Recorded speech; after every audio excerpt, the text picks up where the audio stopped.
What y'all know about it?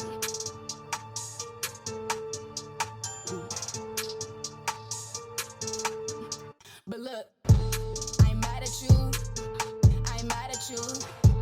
I ain't mad at you. Nah, nah, nah.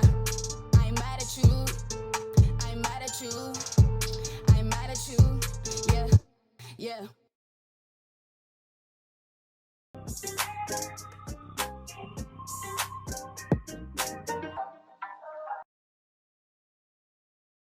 Yo, what's good, DEEZY squad? What's good, y'all? What's good? I hope y'all doing great this weekend. I hope you guys have a great weekend, and I hope y'all had a great school week or a great week in general if you aren't in school yet.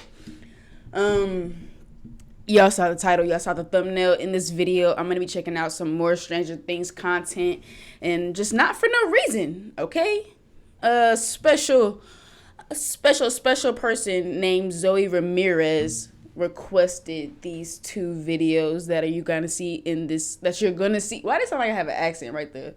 That you're gonna see in this video. So I'm gonna react to Eddie Munson, I Didn't Run Away This Time, and The Mind Flayer Explained, Stranger Things 4 Explained. So just for me to get some more clarification, some more information, you know, on what I need to know, my questions. I feel like Zoe knew already. Like, she told me, let me read the message she had so that yeah, I get what she wanted me to see. Okay, sorry for my English, but she's from the Netherlands. Shout out to the Netherlands. Love y'all.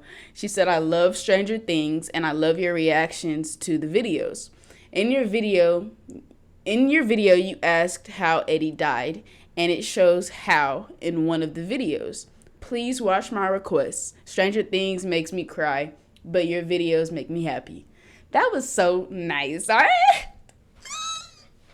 Making me get all girly. But hey, y'all, I'm ready for this. Make sure y'all like this video up.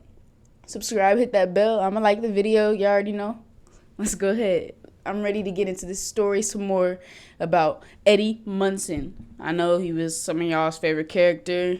A character that was just well loved, you know. So let's just get into it. You know, this isn't the first time we've so hung out. What's your name? The face twice! Hang out with you and Eddie the freak Munson? What? The freak, right? Exactly. Well, I can tell you all have it figured out already. Freak. Killed that girl. You want something, freak? You're not what I thought you'd be like. I'm not about right. How'd you know how to do this? Mean and scary. You live here alone? It's not exactly the garden, but I'll start somewhere. Eddie! Stop! I swore to myself I wouldn't wind up like he did. Down, I'm wanted for murder. They call themselves Hellfire. Suffocating. Soon, brain theft autos. Really living up to that Munson need. Oh, you crazy. No. We speak of monsters. Shit. Never change. Superheroes. Dustin Henderson. You okay? That's the stuff of myth. Truth is rarely so simple. Did that freak hurt her? I want to know what happened. You won't believe it. People are not Wow. so easy So to people were even thinking that he hurt her? That's just terrible. I don't condone this. But yeah, okay. I'm seeing some more. See, I like this so far already. We only a minute and 11 seconds in. I'm already getting that. Okay. Only by facing all of ourselves. The good, You played guitar, right? still do. See, this is real. Because I can accept the fact that it's actually good too. And the bad. Saying Sinclair's been taken in the dark side. Something like that. Something like that. Can we become whole? So it was thought. The Vecna myth. Cracks and dams. Create pressure. Left unchecked. The pressure will build. Hey, holy shit, okay? Build. Pretty goddamn far. Okay. Eventually, it will reach a breaking point. I'm damn. Damn. I didn't know what to do.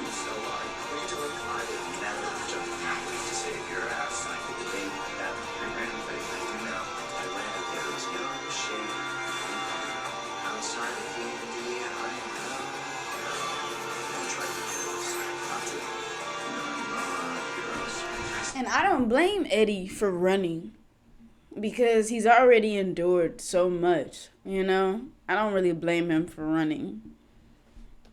Like, Danger, I just turn here and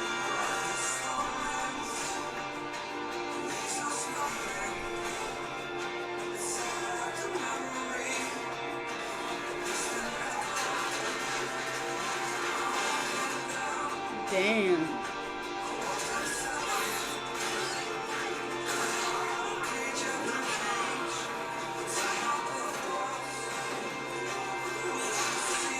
Oh. So this is how. Oh shit.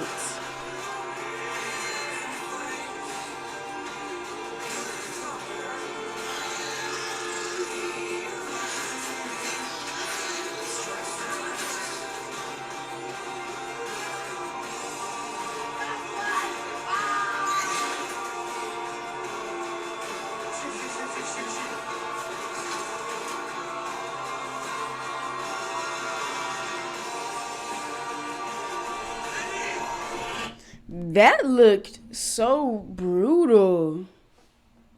I did not know it was that, like, well, I knew it was graphic. I knew Stranger Things was graphic, but I just wasn't expecting to see that much. I had never seen, you know, that part before, you know, of him fighting off those creatures, and then they kind of got a hold of him and then just started biting him alive. Like, that is, oof. Ooh, different level of bravery there. I would have been like, just kill me now, please. Like, one shot. Boom.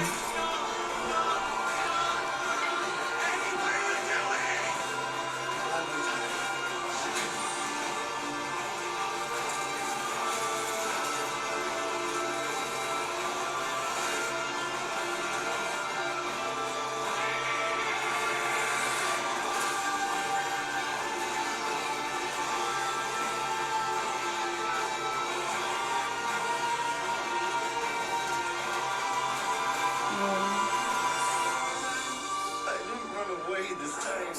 it's my year. I can feel it. I think it's my year. I wish everyone had That foreshadowing is crazy. He said that it's my year. This is my year. Is that what he said? And then when he was about to die, it was like, you know, this.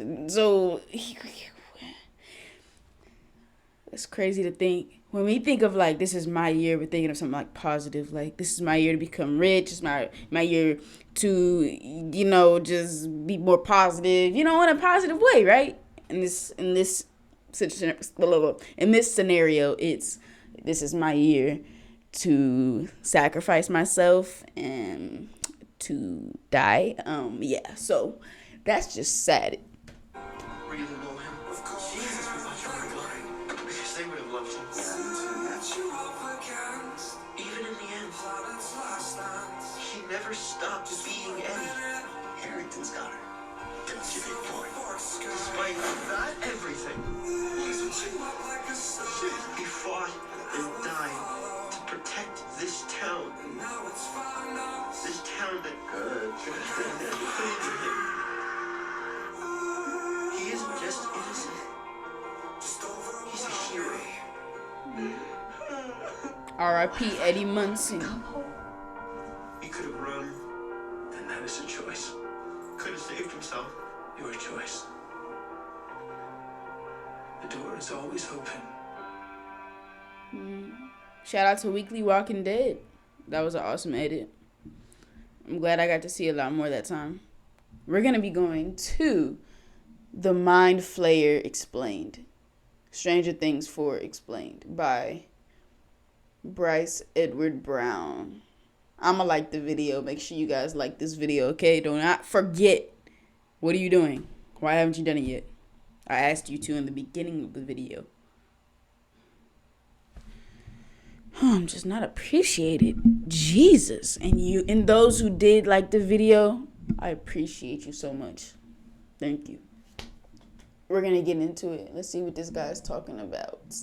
So much has happened in the past, like, 4 hours of Stranger Things, and there's, like, one character I really want to talk about more than anything else, which is the Mind Flayer. Specifically talking about the Mind Flayer's connection to Vecna. But before I say any more words, there's gonna be spoilers. Spoilers. Okay, Spoiler great. alert. I know you're cool. So Vecna is the Mind Flayer. I know, right? It's like...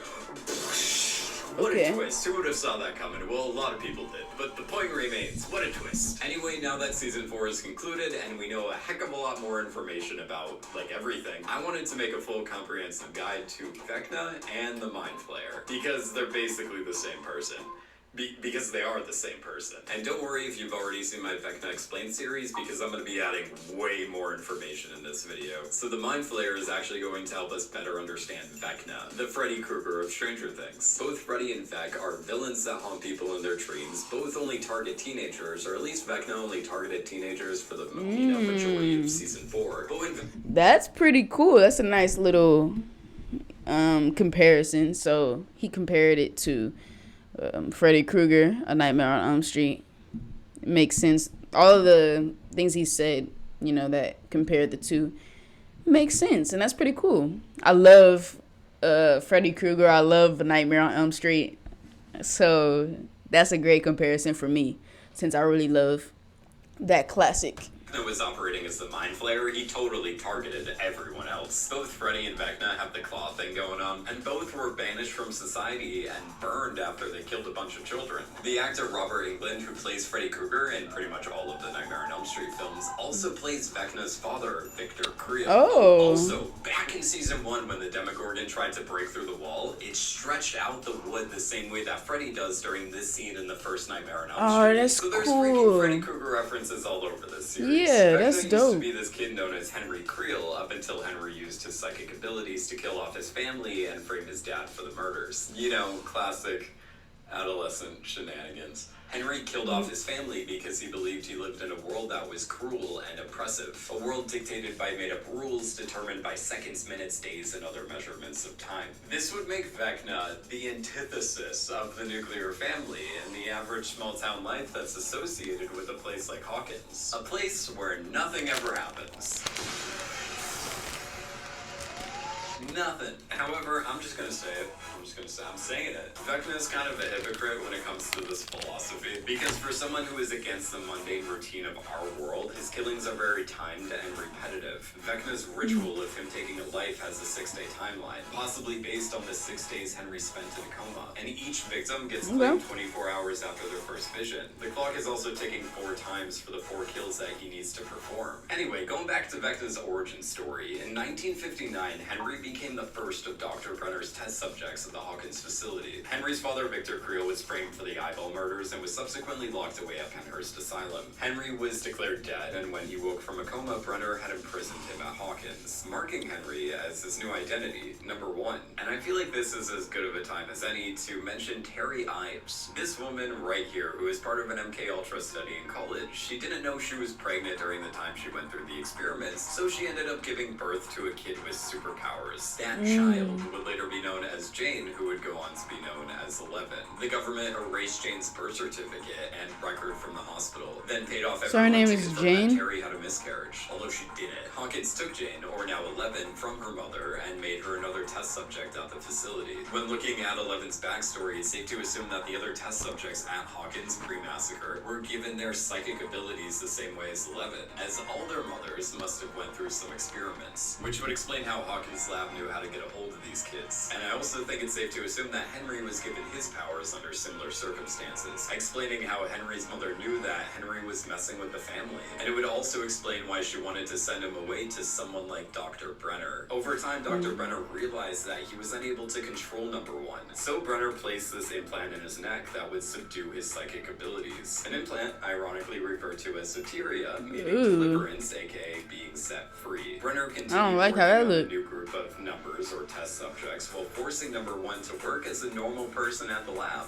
What could possibly go wrong? Over time, number 1 attempted to slowly turn 11 against Dr. Brenner, convincing her to escape with him. Then number 1 brings 11 to the boiler room, which is definitely another reference to Freddy Krueger. I was just gonna say that. After I heard Boiler Room, I was like, Freddy Krueger, like automatically.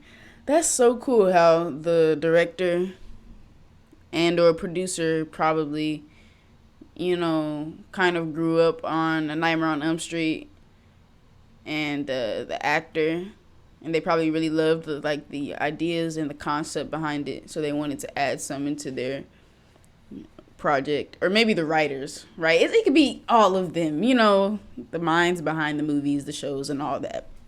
But yeah, so I really enjoyed this. This is pretty cool. Which is definitely another reference to Freddy Krueger. Freddy Krueger's boiler room in A Nightmare on Elm Street is equivalent to Vecna's torn apart house in the Upside Down. Anyway, the boiler room is where number 1 shows Eleven an exit that she would later crawl out of. We see the exit point of this drainage pipe back in season 1, episode 2, The Weirdo on Maple Street. Anyway, in the boiler room, Eleven frees number 1 from the implant, allowing number 1 to kill everyone at the facility, including all the test subjects. Where was number 8 during all this? Who knows? She definitely escaped beforehand. Is she still canon at this point? It's like really bothering me. After being given a whole heck of a lot of exposition, Eleven denies number 1's offer to join him, responding with the first word she's ever said in the show.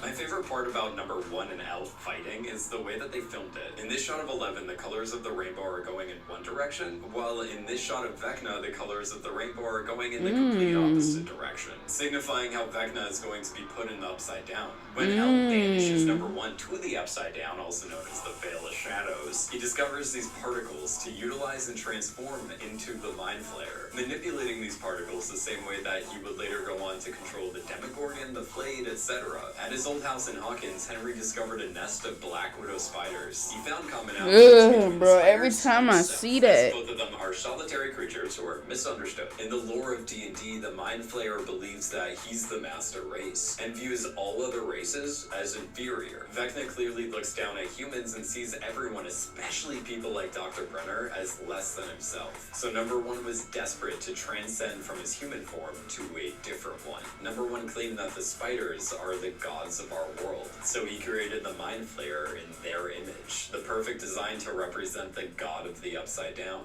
Vecna is responsible for the Upside Down we know and love today. You can really see how much Vecna transformed the Upside Down to his own design. It starts as this yellow sunsetty vibe, but then gets changed to this black and red color scheme matching the colors of the Black Widow spider. Anyway, Dustin was wrong. For the first time, I know Dustin is the guy who thinks, but he was wrong when he said that Vecna is the equivalent of a 5-star general, as Vecna is the one who controls the Mind Flayer, who controls the hive mind. The particles that make up the Mind Flayer are just another tool that Vecna utilizes, like the Demogorgons, or the Demodogs, or the Flayed, or the Tendrils, or the Bats, or you get the point by now. It's Vecna who is controlling the Upside Down. Seeing the Demogorgons roaming around during Vecna's arrival in the Upside Down proves that the creatures inhabiting the realm are sentient, independent creatures who have just become flayed or controlled, which is why we saw some humanity in Dart back in season 2. Because like humans, they're not one-dimensional creatures. In season 2, when those was look possessed by the creepy, Mind Flayer, all of he them. became part of the hive mind, so he could feel parts of the Upside Down that were being burned. Being part of the Mind Flayer's hive mind means that Will is part of the Flayed. The Flayed being where the Mind Flayer takes over the victim's mind, and the victim basically becomes part of him. Once you become Flayed, you never really escape Vecna. We're about 2 seasons past the exorcism of Will Byers, and Will can still sense when the Mind Flayer is near because he still has a connection to him. And in season 3, we saw that all members of the Flayed could feel when one of them gets hurt. So it was a smart choice at the end of Volume 4 to have Jim Joyce and Arrowfingers over here to be fighting the Demogorgons and Demodogs in Russia, as it did have an effect on the battle between everyone else in Vecna. By the way, I'm just gonna say that Will has it kind of rough with the whole, you know, being haunted for most of his childhood. And I feel like after season 2, the writers just decided to make everyone stop caring about him. Guys, Not stop caring about him. guys. There's even that moment during Volume 4 where they're at the skating rink and you can see this one guy with a video camera, and the date that we see on the video is March 22nd, which is Will's birthday, meaning everyone forgot about his birthday. Anyway, who cares about Will? Back to Vecna. Vecna Not it wanted was to his combat birthday. the supposed unnatural structure of our world by feeding on the weak and bringing balance and order to an unstable ecosystem. Acting like the Black Widow spiders, he Can we grew to stop admire. seeing that Back in scene? season 2, it's explained that the Mind Flayer wants to spread spread and take over other dimensions, destroying our world as we know it in order to conquer us all. And the Mind Flayer did try to spread into our world throughout the entire series. At first, he was just waiting for someone to cast a Shadow Walk, aka creating a massive amount of energy to open a terrace. Wait, that looks like a gate. Vecna / the Mind Flayer has had this grudge against 11 throughout the entire series. It wasn't because Elle shut the gate on him back in season 2, it was because she turned him into the monster he is today. Vecna never left the part of the Upside Down that's right over Hawkins, which is why the Russians needed to be in Hawkins and operate from the Starcourt Mall in order to open the doorway into the Upside Down. In season 3, it's revealed that Vecna wants to build, but he also wants to prioritize killing 11 and getting his revenge. All this time, we've been building it. We've been building it for you. When Vecna first arrived in the realm, it looked like a foreign planet with no trace of Hawkins anywhere. Whoever did the it appears that makeup Vecna did turned the amazing. Upside Down into a reflection of Hawkins in order to better carry out his plan of taking over everything. Vecna being revealed as the Mind Flayer means that Will and Billy were under the curse of Vecna, which is why the methods of breaking from the possession of the Mind Flayer and the curse of Vecna are pretty similar. So Vecna trained 11 to focus on memories that made her sad or angry. This explains how Vecna / the Mind Flayer uses his own powers. The Mind Flayer is able to form such a powerful connection with his victims by using their past trauma to taunt them, which subsequently breaks them down and makes them weaker, getting the victim to the point where they have headaches or nosebleeds like 11 or 1 every time they use their powers. Vecna / the Mind Flayer uses his victims' sad or anger-inducing memories against them, going after his victims like he went after his father, as he made Victor relive the memory of ordering a shelling on a place where he suspected German troops to be, but Victor was wrong and his decision resulted in the death of an infant child. Vecna would end up doing the same thing to Chrissy, Patrick, Fred, Max, and Nancy. So the way to combat the curse of Vecna / the Mind Flayer is using happy or good memories, which can be triggered by music. When Victor was in the flashback thinking he was about to get killed, he heard the song Dream a Little Dream of Me by Doris Day. He followed the voice and was able to escape. Max used Running Up That Hill by Kate Bush to escape the nightmare she was gonna get killed in. Back in season 1, the one thing that kept Will alive longer than someone like See, he just said the nightmare she was gonna be killed in. So it's literally so many like references to A Nightmare on Elm Street. That's okay. That gives me a little bit more of a push to actually watch it, I guess. Just a little bit. That's just more, alley I like. When it comes to films, production, all of that.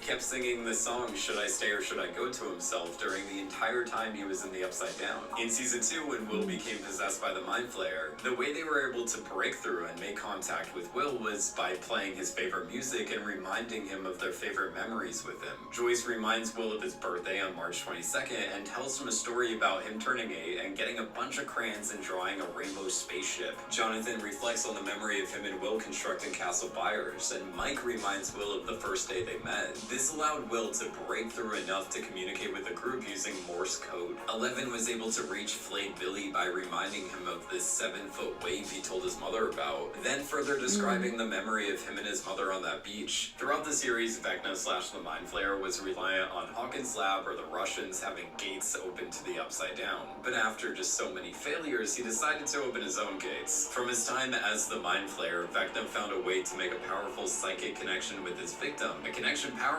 enough to rip a hole in the fabric of time and space. Opening a gate at Eddie Munson's house on the street where Fred died, Watergate, and Max technically dying for 1 minute allowed for the final gate to open in the Creel house. During this process of the 4 gates connecting and destroying Hawkins, it resulted in Jason getting split into 2. How do I feel about Jason's death? I don't know. I'm pretty 50-50 about it. But the way Nancy shot Vecna I didn't even get to see a good was definitely visual. a reference to the first Halloween film, where Dr. Loomis shot Michael Myers and he fell out the window. And then when Loomis went to check on the supposed dead body of Michael Myers, he was gone. Same with Vecna. So in my Vecna Explained Part 2 video, I went into a lot of D&D lore, and I mentioned that in the Dungeon Master's Guide 2nd edition, over time Vecna's hand will corrupt the user, and it gets to the point where the only way to remove the hand from the user is to chop it off. And then I predicted that for Stranger Things Volume 4 Part 2, they were going to chop off Vecna's hand, and that if I was wrong, I would literally eat my own shorts. I'm not kidding. I will literally eat my shorts.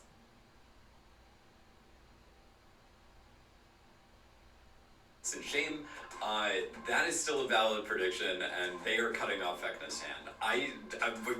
Whenever Volume 5 comes out, I will be right, and no one's gonna care. But I'm gonna be right. Anyway, I'm excited to see this war in Hawkins that Dr. Owens was hyping up this season. Oh yeah, and by the way, I'm just gonna say it. I don't care if everyone hates me for this, but I thought Eddie's death was sad. But anyway, those are all the thoughts that I have today on Stranger Things. I thought Eddie's death was sad as well.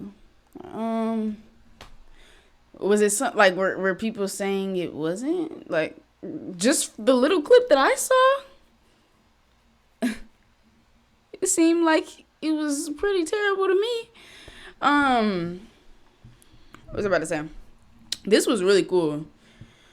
I was definitely intrigued. You know, I'm trying to figure out more. You know what I'm saying? Just understanding the concept and the plot, you know, of Stranger Things. You know what I'm saying? And it's pretty cool seeing, like, the references to classics that I actually really enjoy watching. You know, Nightmare on Elm Street, Halloween. That's dope to me. Those are the type of films that I really gravitate towards. I just love suspense. I love just a tad bit of comedy in there, some drama, and maybe a little bit of romance, of course.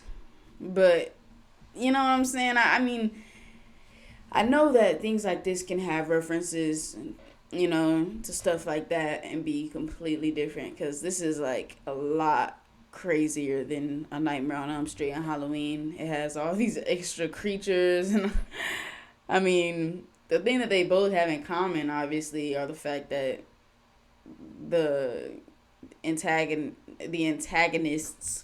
are fictional. You know, they couldn't be real. But y'all let me know what y'all thought about this. This was pretty cool. I definitely enjoyed it. I definitely feel like I've learned a lot, so I appreciate it. I appreciate it, Zoe Ramirez. Thank y'all so much for watching. Stay tuned and stay lit. Yeah.